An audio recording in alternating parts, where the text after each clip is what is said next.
கர்த்தாதி கர்த்தர் செய்த நன்மைகள் ஆயிரம். கரம் தட்டி பாடிடுவேன். கரம் தட்டி இந்த பாடலை பாடுவோமாக. நம் கர்த்தர் நமக்காக எவ்வளவு நன்மை செய்திருப்பார் அதை நாம் நினைத்து அவருக்காக ஆராதிப்போம்.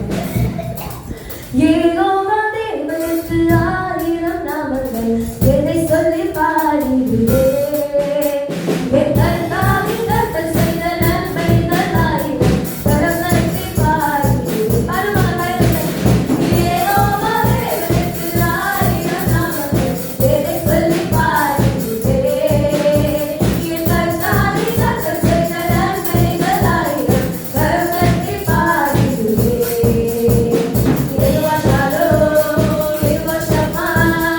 Ego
நடக்க செய்ததுக்காக உமக்கு கோடான கோடி ஸ்தோத்திரம் செலுத்துகிறோம் ஏசப்பா. ஏசப்பா, இந்த பூமியின் ராஜா நீங்கள் ஏசப்பா. எங்களை நடத்துகிற தேவன் நீங்கள் ஏசப்பா. எந்த கிரியைகளும் எங்களை அண்டாதபடி ஏசப்பா, நீங்கள் எங்களை தினமும் காப்பதற்காக உமக்கு ஸ்தோத்திரம் செலுத்துகிறோம். உமக்கே ஆராதனை செலுத்துகிறோம் ஏசப்பா. இந்த பூமியின் ராஜா, இந்த உலகத்தின் தேவனை நாம் போற்றி பாடுவோம். பூமியின் ராஜாவே, இந்த உலகத்தின் தேவனே, என்னை தேடி வந்த இயேசுவே, உம்மையே சேர்த்து நான் பாடுவேன். பூமியின் ராஜாவே, இந்த உலகத்தின் தேவனே, என்னை தேடி வந்த இயேசுவே, உம்மையே சேர்த்து நான் பாடுவேன். Hallelujah, hallelujah.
சோஸ்தரிக்கிறோம், உம்மை துதிக்கிறோம், உம்மை ஆராதனை செய்கிறோம் இயேசப்பா.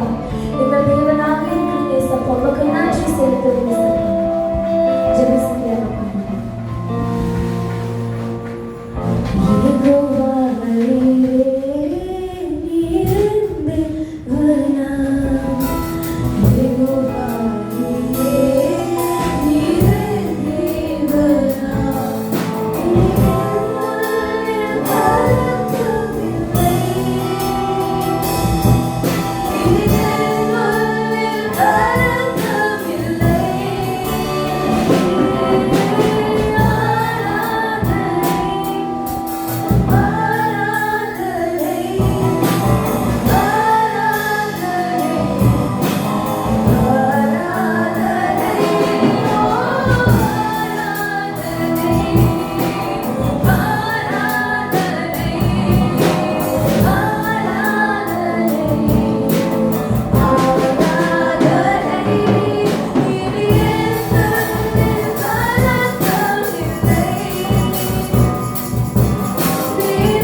உமக்கே நாங்கள் நன்றி செலுத்துகிறோம் ஏசப்பா. நன்றி ஏசப்பா.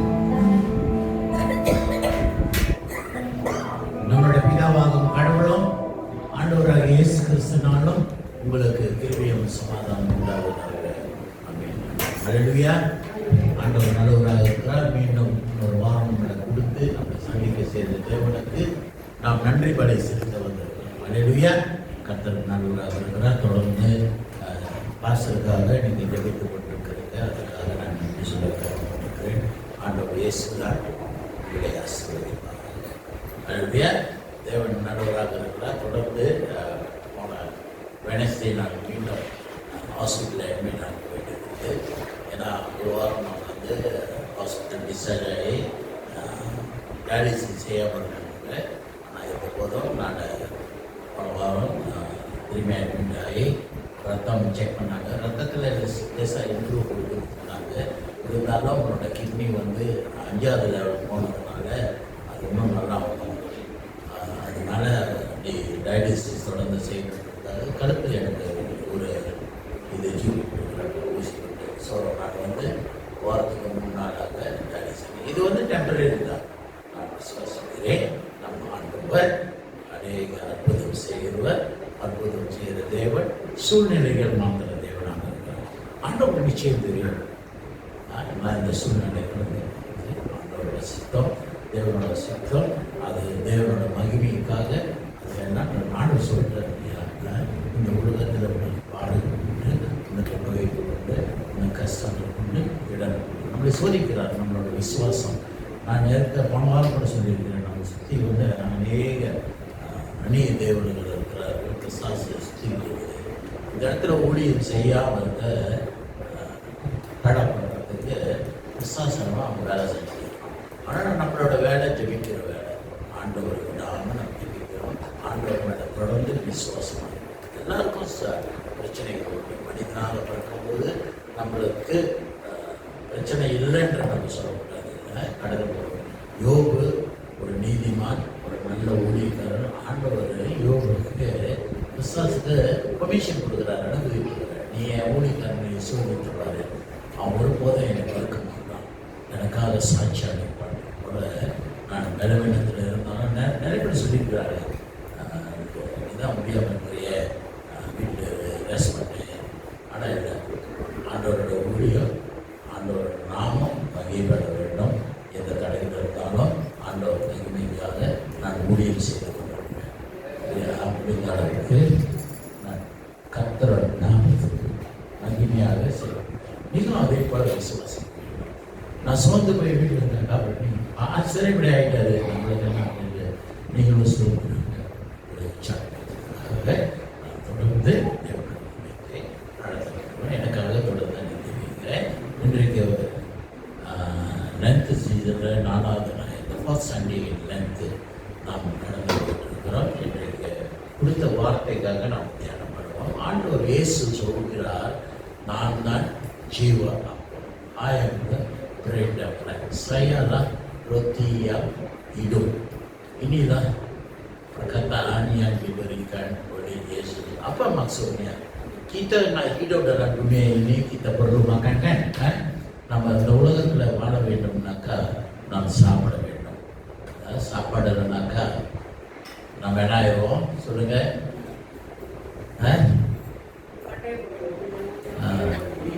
ஒரு நாள் சாப்பிடணும்னா மண்டை போட்டு உடம்பு ஆட ஆரம்பிக்கும், உடம்பு வீக்காக போயிடும், சீக்கிரம் கொடுக்கும் இல்லையா? ஆக மனுஷனாக இந்த உடலுக்கு உங்களுக்கு சாப்பாடு தேவை இல்லையா? ஆக ஆண்டவர் இயேசு சொல்றார், நான் தான் ஜீவ அப்பம். ஆக ஆண்டவர் சொல்ற சாப்பாடு நீங்க சாப்பிட்ற அன்னாட சோறு இல்லை. இப்போ நம்ம வந்து சோறு இல்லைனாக்கா முடியாது. ஒரு நாளைக்கு ஒரு தடவை வந்து நம்ம சோறு சாப்பிட்டோம். சோறு சாப்பிட்றனாக்கா எனக்கும் குறைஞ்சதுமாக இருக்கும் இல்லையா? அதனால நம்ம இது சுத்தமாக நசி. ஆனால் அந்த காலத்தில் சோறு இல்லை, அரிசி இல்லையே, எல்லாம் அப்பம் தான், ரொட்டி தான், மாவு. ஆக இப்போதான் நம்ம வந்து நிறையா சோறு அரிசி ஏஷியன்ஸ் பண்ணாங்க, அரிசி சோறு தான் ரொம்ப நம்ம சாப்பிடுவோம். வெள்ளைக்காரனுக்கு வர சாப்பிடுவானுங்க, அவனுக்கு இன்னும் ரொட்டி தான் சாப்பிடுவாங்க.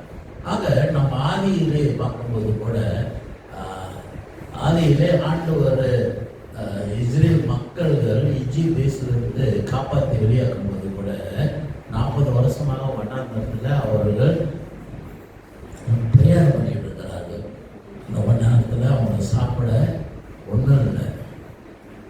ஆண்டவர் அவர்களுக்கு சாப்பாடு கொடுக்குறாரு. வண்ணாந்தத்தில் அல்லாஹ் bagi makan untuk orang Israel yang diselamatkan daripada Egypt.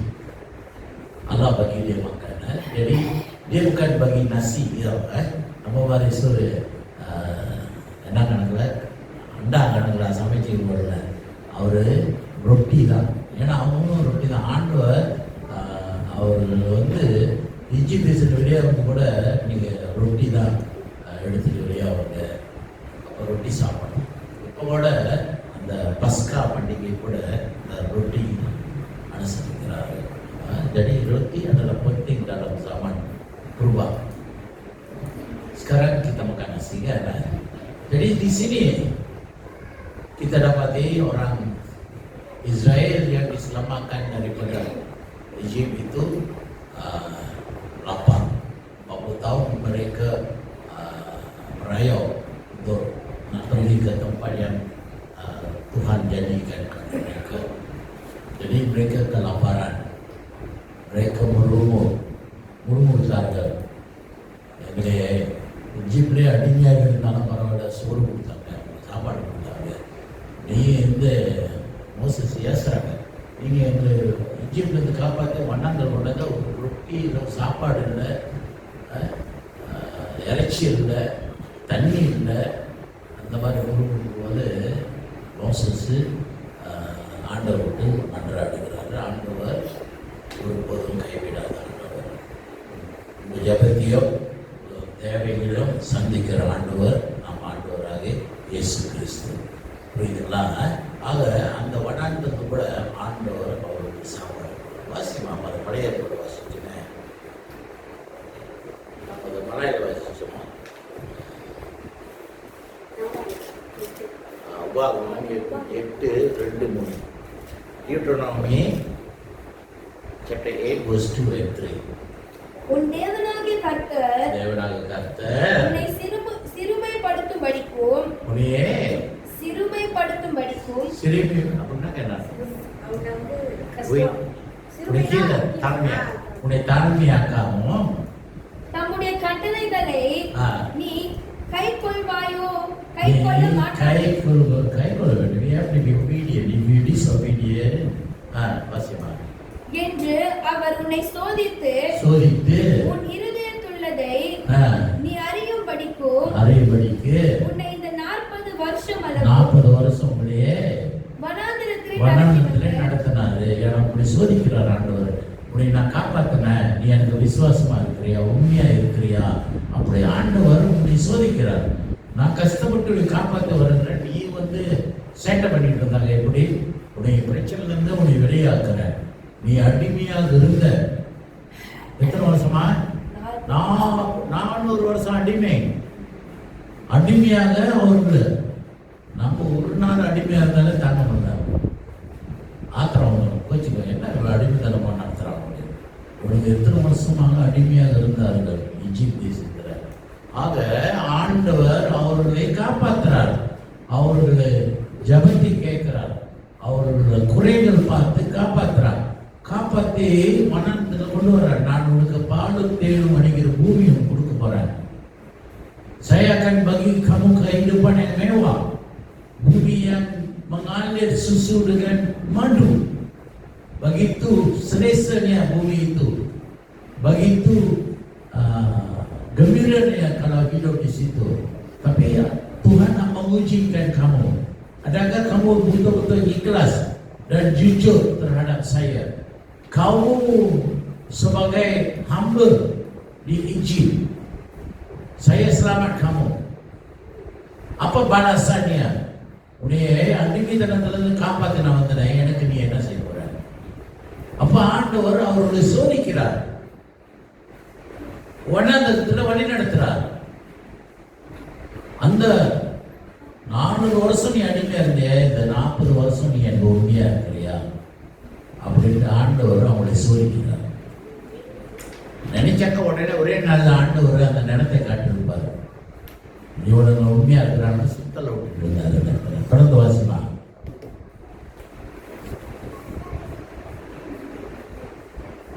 40 வருஷம் அளவு வனாந்தரத்திலே நடத்தி வந்த எல்லா வழியையும் நினைப்பாயாக. அவர் உன்னை சிறுமைப்படுத்தி உன்னை பசியினால் வருத்தி, மனுஷன் அப்பத்தினால் மாத்திரமல்ல கர்த்தருடைய வாயிலிருந்து புறப்படுகிற ஒவ்வொரு வார்த்தையினாலும் பிழைப்பாய் என்பதை உனக்கு உணர்த்தும்படிக்கும். உனக்கு உணர்த்தபடி ஆண்டவர் நீ சாப்பாடுங்கிறாலே அது உனக்கு நித்திய வாழ்வு கொடுக்காது. ஏன்னா அது உன் உடலுக்கு நீ பலம் கொடுக்கும். Your physical body, tubuh kamu apabila you makan roti akan jadi sehat, akan jadi kuat. Tetapi makanan roti itu tidak akan bagi kamu hidup kekal, tidak akan bawa kamu ke surga. Anda புசிக்கிற அப்போ நீ சாப்பிட்ற ரொட்டியே அது உனக்கு நித்திய வாழ்வு கொடுக்கும், உடலுக்கு பலனை கொடுக்கும், சுகத்தை கொடுக்கும், தெம்பு கொடுக்கும். ஆனா இந்த ரொட்டி உங்களுக்கு நித்திய வாழ்வு கொடுக்காது. அதனாலதான் ஆண்டவர் உங்களுக்கு என்ன சொல்றாருனாக்கா, நான் சொல்கின்ற ஒவ்வொரு போதனைகள், ஒவ்வொரு வார்த்தைக்கு கீழ்ப்படிங்க. ஆனா இவர்களோ தலை வணங்காத கழுத்தாக இருந்தாங்க. கழுத்து அப்படி தலை மேலதான் கீழே பார்க்க மாட்டாங்க. இஸ்ரேல் மக்களுக்கு நான் தான் மேலு, நீ எல்லாம் கீழாது. இந்தியாவில் அப்படிதான் இருக்கு, மேஜாது கீழாது. நான் ஆரம்பத்தில் இந்தியாவுக்கு போகும்போது எனக்கு தெரியாது. நான் சுற்றிக்கிட்டே வருவேன். பிகாஸ் நம்ம ஓப்பன் பண்ணுற மேஜாது கீழாது. ஆனால் அவங்களுக்கு மேஜாதியெல்லாம் ஒரு பகுதியாக இருப்பாங்க, கீழ் ஜாதி ஒரு பக்கமாக இருப்பாங்க. வீடு கூட அசிங்கமாக கையில் வாழ்க்கை பாருங்க. நான் ஆண்டவர் அதனால தான் ஆத்திரம் பண்ணுறேன். நீங்கள் நினைச்சுக்கிற நீங்கள் தான் எல்லாம் மேல் இருக்கு. உங்களுக்காக தான் ஆண்டவர், இஸ்ரேல் மக்களுக்காக தான் ஆண்டவர் பூமிக்கு வந்தார் பேசிக்கிறார். ஆனால் நீங்கள் கீழ்ப்படையலாம். ஆண்டவரோட போதிக்கிற ஒவ்வொரு வார்த்தைக்கு நீங்க கீழ்ப்படையும் போது உங்க ஆத்மாக்கு அது பெறவடையும். உங்க ஆத்மா ரட்சிக்கப்பட வேண்டும். இந்த உடல் மறித்து போகும். அது மறித்த பிறகு உங்க ஆத்மாக்கு இந்த வார்த்தை தேவை, இந்த ஜீவ அப்பம் தேவை. நீ இயேசுதான் அந்த ஜீவ அப்பம். அந்த இயேசுவை நீ விசுவாசிக்க வேண்டும், அந்த இயேசுவை நீ ஏற்றுக்கொள்ள வேண்டும். அப்ப உனக்கு நீ இந்த பூமியில மறித்து போனாலும் நீ உயிர்த்தெழுந்து வருவே. You will arise. Walaupun kamu makan roti untuk tubuh kamu, kesehatan, kekuatan tubuh kamu, tapi dia tak akan bawa kamu ke pintu syurga. Dia tak akan bawa kamu bersama dengan Yesus Kristus. Hanya apabila kamu mengikuti, mendengar ajaran Yesus Kristus, kata-kata Yesus Kristus, ayat-ayat daripada Yesus Kristus yang akan selamatkan roh kamu, yang akan membawakan roh kamu, yang akan membangkitkan walaupun kamu mati, akan membangkitkan roh kamu dan membawa kamu ke pintu surga, dan akan kamu berada bersama Yesus Kristus. Mencapai ke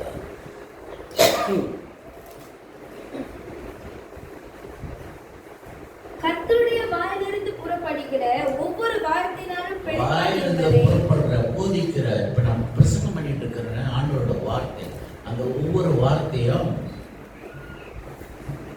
பிழைப்பாய் என்பதை உனக்கு உணர்த்த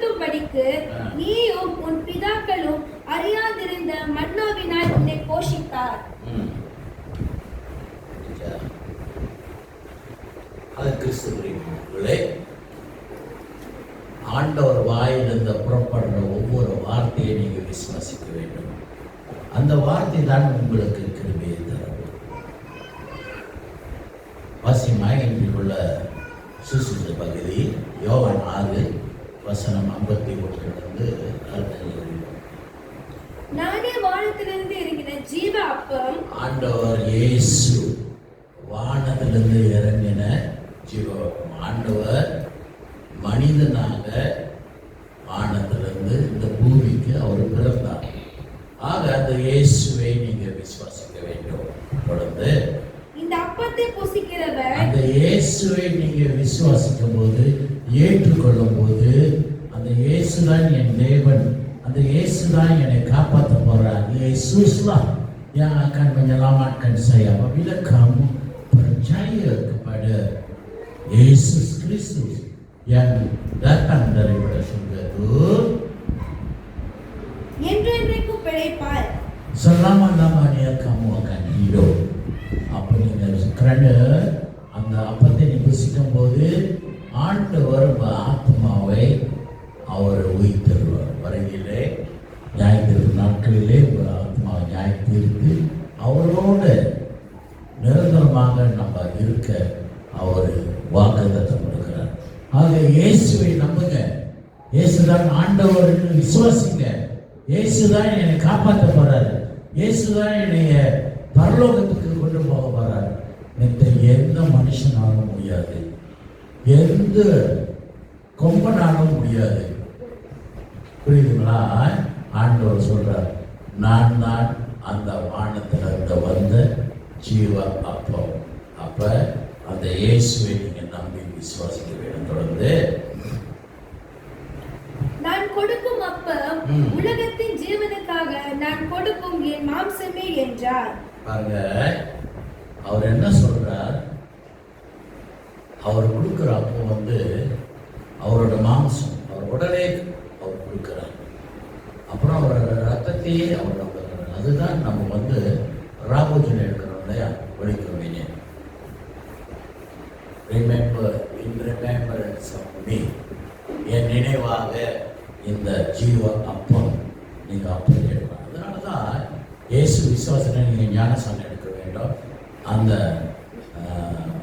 ராபோஜனை நீங்கள் எடுக்க வேண்டும். எல்லாரும் ராபோஜனை எடுக்கணும், நீங்களும் எடுக்க வேண்டும். அப்போ தான் உங்களுக்கு நித்திய வாழ்வு ஆண்டவர் கொடுக்குறாரு.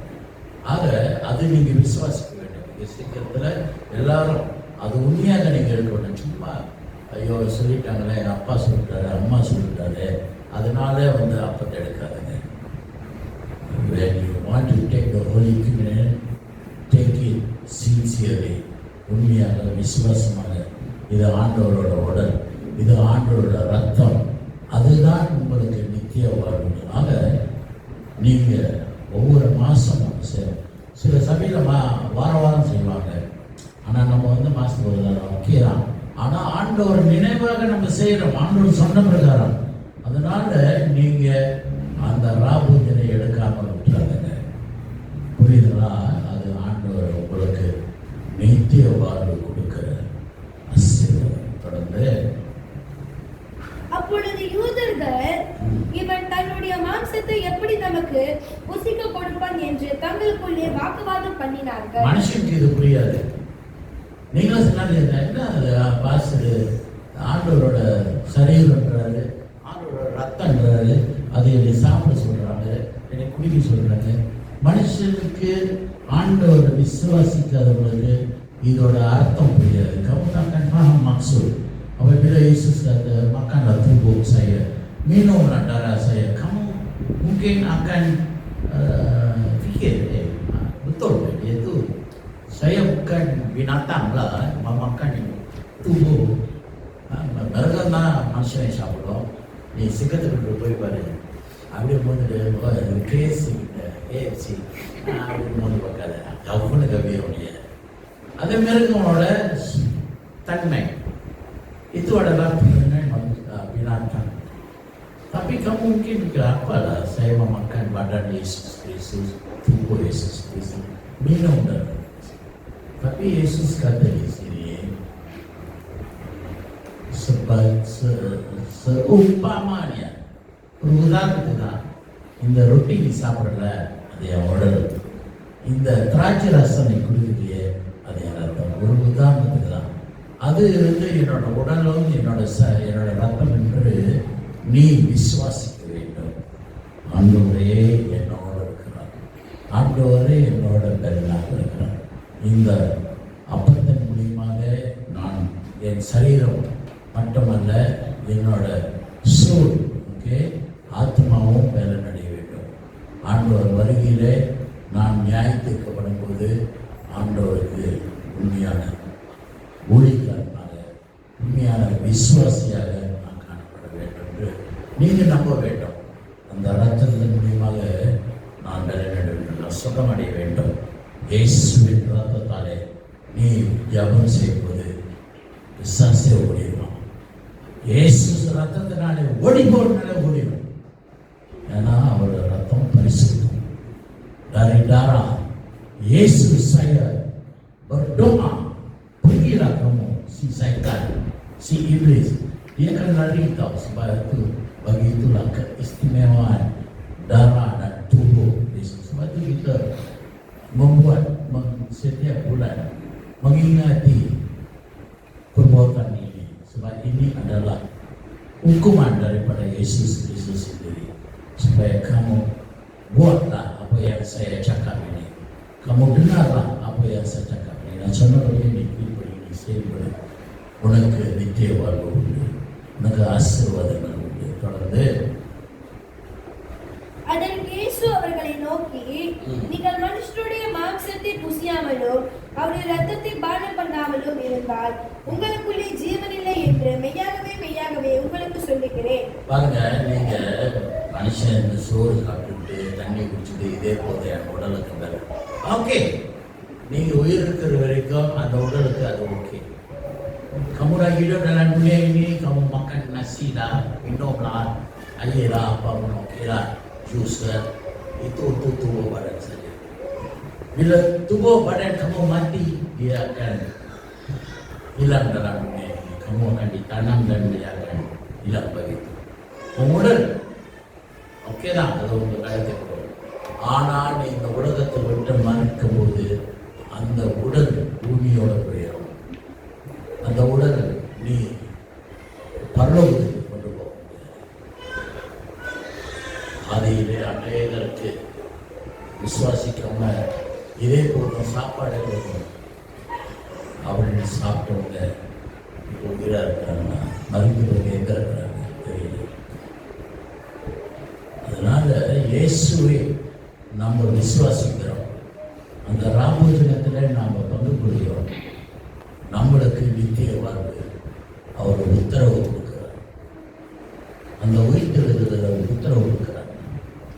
Yesus kata, apabila kamu dengar kata-kata saya, apabila kamu ikut makan roti seumpama badan saya, darah, air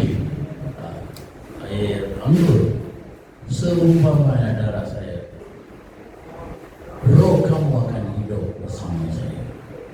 Ada நாம் விசுவாசிக்கிறார்கள். பூமியை நம்பி சாப்பிட்டுக்கிறவங்கள பூமியோட போயிடும்.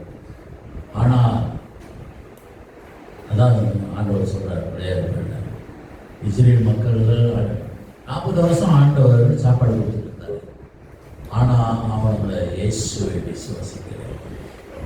தலை வணங்காத கழுத்து மனிதர்கள் கீழ்ப்படியாததுனால மறித்து யார் எங்கே இருக்கிறாங்க தெரியல, அட்ரஸ் எல்லாம் பார்க்குறாங்க.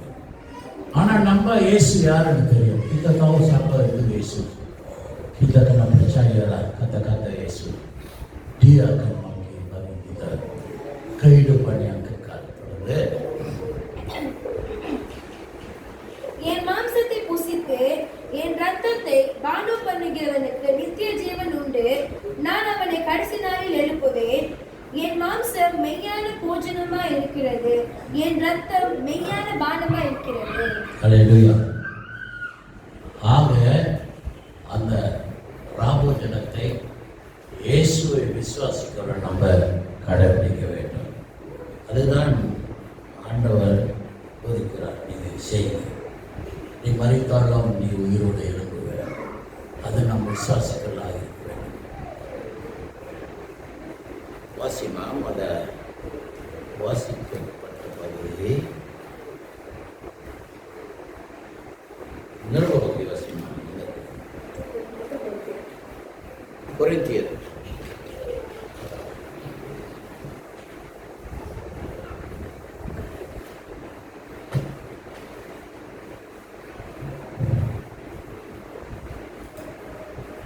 நாம் ஆசீர்வதிக்கிற ஆசீர்வாதத்தின் பாத்திரம் கிறிஸ்துவுடைய